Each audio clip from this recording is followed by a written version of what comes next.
वार्तांकन रोखठोक बातमी। महापालिकेच्या अनधिकृत बांधकामावर धडक कारवाई। शहरातील 3 ठिकाणी पाडकाम मोहीम। शहरातील वाढत्या अनधिकृत बांधकामांना आळा घालण्यासाठी महापालिकेने शुक्रवारी सकाळपासून धडक कारवाई करत 3 ठिकाणी पाडकाम मोहीम राबवली।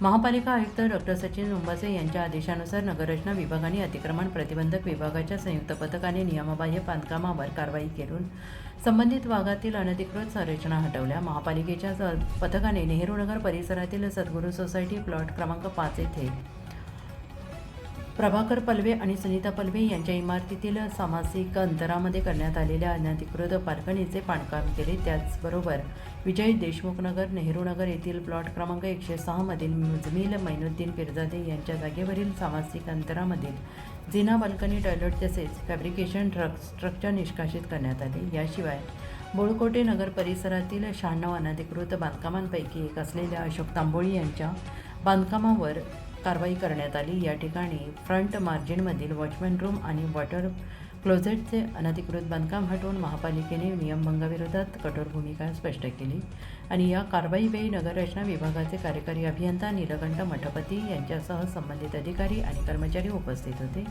संपूर्ण मोहीम पोलीस बंदोबस्तात पार पडली असून शहरातील अनधिकृत बांधकामाविरोधातील कारवाई पुढील काळात अधिक तीव्रतेने सुरू ठेवण्यात येणार असल्याचं कार्यकारी अभियंता नीलकंठ मठपती यांनी म्हटलं आहे। महाराष्ट्रातील महत्त्वाच्या आणि ताज्या बातम्या पाहण्यासाठी आमच्या जय हो न्यूज चॅनलला सबस्क्राईब करा आणि बेल आयकॉन प्रेस करा।